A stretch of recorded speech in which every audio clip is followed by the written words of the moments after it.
पहलगाम हमले को लेकर पीएम मोदी का बड़ा बयान। बोले पहलगाम हमले का निर्णायक बदला लेंगे।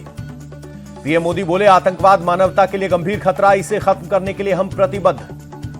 पहलगाम हमले के बाद पहली बार पीएम नरेंद्र मोदी से मिले जम्मू कश्मीर के मुख्यमंत्री उमर अब्दुल्ला। पीएम आवास पर करीब आधे घंटे तक चली मुलाकात। प्रधानमंत्री मोदी और उमर अब्दुल्ला की मुलाकात में पहलगाम आतंकी हमले को लेकर बातचीत, जम्मू कश्मीर की सुरक्षा के हालात पर भी चर्चा हुई। पहलगाम हमले को लेकर बिहार के राज्यपाल आरिफ मोहम्मद खान का बड़ा बयान। इंडिया टीवी के स्पेशल शो आपकी अदालत में बोले पाकिस्तान के टुकड़े टुकड़े करने का वक्त आ गया है। आरिफ मोहम्मद खान बोले बांग्लादेश की तरह फिर अलग देश बनाना होगा, कई प्रांत पाकिस्तान से अलग होना चाहते हैं। फारूक अब्दुल्ला बोले हम लोग आतंकवाद से थक गए हैं, आतंक के खिलाफ लड़ाई में सरकार के साथ, पीएम मोदी जो कार्रवाई करेंगे हम उनके साथ। भारत सरकार ने पाकिस्तान से आने वाली सभी कैटेगरी के डाक पार्सल सेवाओं पर रोक लगाई। हवाई और जमीनी रास्तों से कोई आदान प्रदान नहीं होगा। एआईएमआईएम चीफ असदुद्दीन ओवैसी ने पाकिस्तान को नाकाम देश बताया, कहा आतंकपस्त पाकिस्तान को सबक सिखाना जरूरी।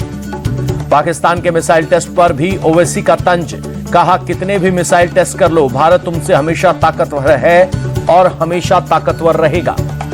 जमीयत उलेमाए हिंद की बैठक में पहलगाम आतंकी हमले के खिलाफ प्रस्ताव पास, कहा मामले में सरकार जो भी एक्शन लेगी हम साथ हैं। इस्लामाबाद में चीनी राजदूत ने पीएम शहबाज शरीफ से की मुलाकात।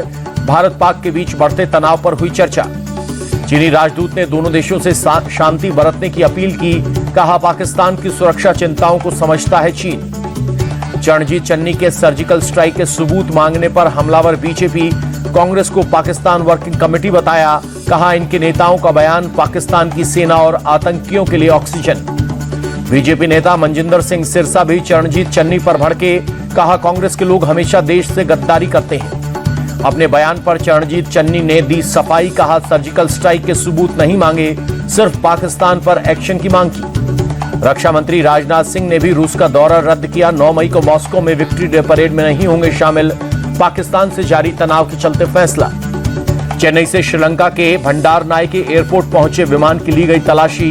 पुलिस को पहलगाम अटैक के संदिग्ध के सवार होने की मिली थी सूचना। जल संकट पर हरियाणा सरकार ने ऑल पार्टी मीटिंग बुलाई। कांग्रेस, आईएनएल, जेजेपी और आप के प्रतिनिधि शामिल।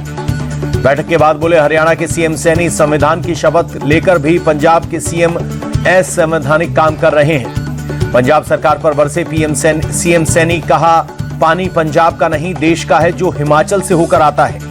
मीटिंग के बाद बोले हरियाणा कांग्रेस के नेता भूपेंद्र हुड्डा, पंजाब को पानी रोकने का हक नहीं, पंजाब सरकार असंवैधानिक काम कर रही है।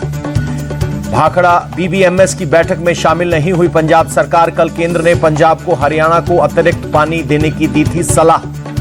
हरियाणा से पानी विवाद पर सीएम भगवंत मान का विवादित बयान, पानी के लिए तो पंजाब में कत्ल हो जाते हैं, हम तो अपना पानी बिना रजामंदी के नहीं दे सकते। पंजाब हरियाणा पानी विवाद में आप भी कूदी दिल्ली प्रदेश अध्यक्ष सौरभ भारद्वाज बोले भगवान ने सिखाया सबक, सीएम सैनी बार बार दिल्ली के हिस्से का पानी रोकते थे। हरियाणा की जल संसाधन मंत्री श्रुति चौधरी बोली मान सरकार पानी पर राजनीति कर रही है, हरियाणा का हक छीना जा रहा है। पानी के मामले पर केंद्र सरकार हस्तक्षेप करे, जेजेपी नेता दुष्यंत चौटाला का बयान। पटना में कल महागठबंधन की तीसरी बैठक होगी। राजद, कांग्रेस, वीआईपी और लेफ्ट पार्टियों के नेता चुनावी रणनीति पर करेंगे चर्चा। पटना में आरजेडी की अति पिछड़ा जगाओ तेजस्वी सरकार बनाओ रैली।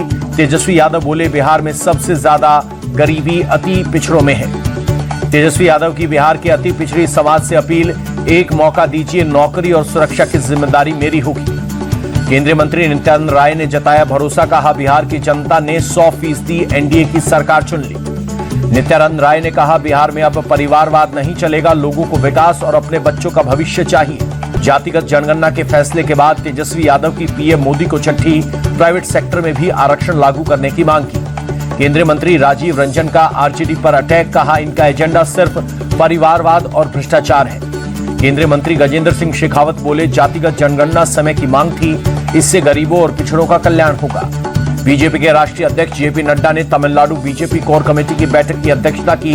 विधानसभा चुनाव की तैयारियों पर हुई बात। कांग्रेस में मणिपुर में नए सिरे से चुनाव की मांग, कहा राष्ट्रपति शासन के बावजूद स्थिति सामान्य से बहुत दूर। दिल्ली के हैदराबाद हाउस में पीएम मोदी से मिले अंगोला के राष्ट्रपति, दोनों के बीच द्विपक्षीय वार्ता में कई अहम मुद्दों पर हुई चर्चा। अंगोला के राष्ट्रपति ने विदेश मंत्री एस जयशंकर से भी की मुलाकात। दोनों नेताओं के बीच कई द्विपक्षीय मुद्दों पर हुई बातचीत। कल केरल में पीएम मोदी के साथ मंच शेयर करने पर बोले कांग्रेस सांसद शशि थरूर, ये बढ़िया उदाहरण है देश के विकास के लिए हम कैसे साथ काम कर सकते हैं। शिमला की संजौली मस्जिद विवाद पर कोर्ट का बड़ा फैसला। कोर्ट ने पूरी मस्जिद को माना अवैध, चारों फ्लोर गिराने का आदेश। फैसला सुनाते हुए कोर्ट ने कहा, वक्फ बोर्ड साबित नहीं कर पाया विवादित जमीन पर उसका मालिकाना हक है।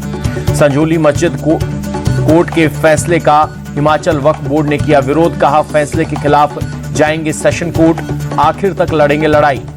नीट परीक्षा में धांधली की वजह से नेशनल मेडिकल कमीशन का एक्शन। 14 छात्रों का एडमिशन कैंसिल, 26 एमबीबीएस छात्रों को किया गया सस्पेंड।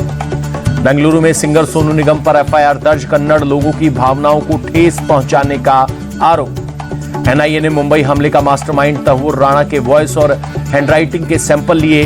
पटियाला हाउस कोर्ट में जज के सामने हुई प्रक्रिया। हरिद्वार में यूनिफॉर्म सिविल कोड पर हुई वर्कशॉप में शामिल हुए पुष्कर सिंह धामी। कहा, यह कानून किसी धर्म के खिलाफ नहीं, लोग इस पर भ्रम फैला रहे हैं। जोशीमठ को भूकंप से सेफ बनाने के लिए केंद्र सरकार ने 291 करोड़ रुपए की योजना स्वीकृत की। सीएम धामी ने जताया आभार। कल सुबह 6 बजे खुलेंगे बद्रीनाथ धाम के कपाट। बद्रीनाथ धाम पहुंची भगवान बद्री विशाल की उत्सव पालकी। यूपी के सीएम योगी आदित्यनाथ ने राजस्व विभाग के अधिकारियों के साथ बैठक की। तय समय सीमा में विवादों को हल करने के निर्देश। बाल विकास विभाग के साथ सीएम योगी ने की बैठक। योजनाओं को लेकर अधिकारियों से लिया अपडेट।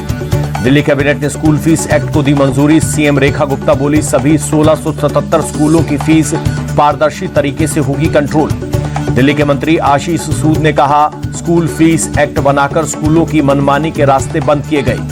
रेल मंत्री अश्विनी वैष्णव ने मुंबई में बुलेट ट्रेन स्पेशल का किया निरीक्षण। कहा, वर्ल्ड क्लास स्टेशन बनाए जा रहे हैं। केंद्रीय मंत्री शिवराज सिंह चौहान ने विदिशा रेलवे स्टेशन के रेनोवेशन वर्क का लिया जायजा। कहा, विकसित भारत के लिए रेलवे स्टेशन विकसित होना जरूरी। राजस्थान के अजमेर में 6 बांग्लादेशी नागरिक हिरासत में लिए गए, अवैध रूप से रह रहे थे।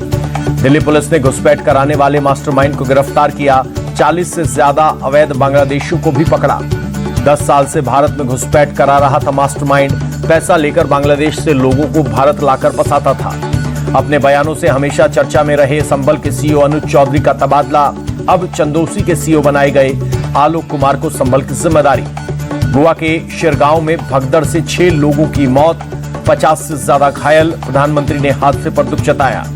शिरगांव भगदड़ मामले की होगी मजिस्ट्रेट जांच। गोवा सीएम बोले, उचित कार्रवाई की जाएगी।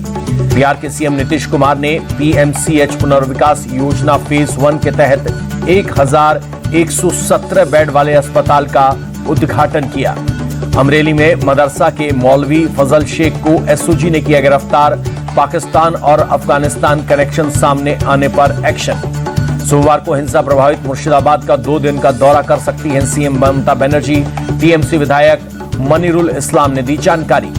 छत्तीसगढ़ के गरियाबंद में एक नक्सली ढेर, 8 लाख रुपए का इनाम था। दीघा जगन्नाथ मंदिर विवाद पर ओडिशा के मंत्री की 2 टूक। पृथ्वीराज हरिचंद बोले, कोई भी मंदिर धाम नहीं बन सकता, किसी अन्य स्थान को जगन्नाथ धाम नहीं कहा जा सकता। दीघा जगन्नाथ मंदिर विवाद पर बोले बीजेपी सांसद Sambit Patra. BJP chief JP Nadda ने तमिलनाडु के वेल्लोर में श्री लक्ष्मी नारायण स्वर्ण मंदिर में की पूजा अर्चना, लिया आशीर्वाद। पश्चिम बंगाल के न्यू जलपाईगुड़ी रेलवे स्टेशन पर सुरक्षा सख्त। रेलवे पुलिस ने की पेट्रोलिंग, लोगों के तलाशी। फैरान को गोली लगने पर मंत्री विश्वास सारंग बोले, पैर में क्यों, छाती में गोली मारनी थी, ऐसे लोगों को कहीं भी जिंदा रहने का अधिकार नहीं। उत्तराखंड के जसपुर में लकड़ी की फैक्ट्री में लगी आग, लाखों का माल जलकर खाक। सुहास शेट्टी मर्डर केस में 8 आरोपी गिरफ्तार। सफवान गैंग से जुड़े हैं सभी आरोपी। सुहास शेट्टी हत्याकांड को लेकर एक्शन में सरकार। गृह मंत्री परमेश्वर बोले, एंटी क्रिमिनल टास्क फोर्स का गठन किया जाएगा। दुबई से बैठकर भारत में लग्जरी गाड़ियों की चोरी। दिल्ली पुलिस की क्राइम ब्रांच ने गाड़ी चोर गैंग के 8 लोगों को गिरफ्तार किया। महज 20 सेकंड में चुरा लेते थे कार। 15 लग्जरी कार बरामद। संबल हिंसा के आरोपी शारिक साठा और उसका भतीजा निकला गैंग का मास्टरमाइंड। दोनों दुबई से चला रहे थे नेटवर्क। पुलिस ने शारिक साठा और उसके गैंग पर मकोका लगाया। पश्चिम बंगाल के मुर्शिदाबाद से 2 हथियार तस्कर गिरफ्तार, कब्जे से 4 पिस्तौल, 1 मैगजीन और 30 जिंदा कारतूस मिले। एमपी की गुना पुलिस ने 16 बाल मजदूरों को किया रेस्क्यू, मामले में 12 लोग आरोपी 9 को किया गिरफ्तार। भिवंडी के फेने गांव में एक महिला और उसकी 3 बेटियों ने फांसी लगाकर दी जान, पुलिस सुसाइड की वजह से की पता लगाने में जुटी। राजस्थान के झुंझुनू में बदमाशों के हौसले बुलंद, गाड़ियों में तोड़फोड़ करते दिखे, पुलिस ने पुरानी रंजिश का मामला बताया। यूपी की सीतापुर पुलिस ने गैंगस्टर की कराई परेड, कोतवाल बलवंत शाही ने दी चेतावनी, शांति रहे, अपराध से रहे दूर। एमपी के जबलपुर में लोगों को गर्मी से राहत, शहर के कई हिस्सों में बारिश के साथ ओले गिरे। जयपुर में भी बदला मौसम का मिजाज, शहर के कई हिस्सों में हुई झमाझम बारिश। राजस्थान के झुंझुनू में भारी बारिश के साथ गिरे ओले, फसलों को पहुंचा नुकसान। रविवार को आईपीएल सुपर संडे में डबल हेडर मुकाबले, पहले मुकाबले में कोलकाता नाइट राइडर्स और राजस्थान का मुकाबला ईडन गार्डन में दोपहर 3 बजे से है मुकाबला।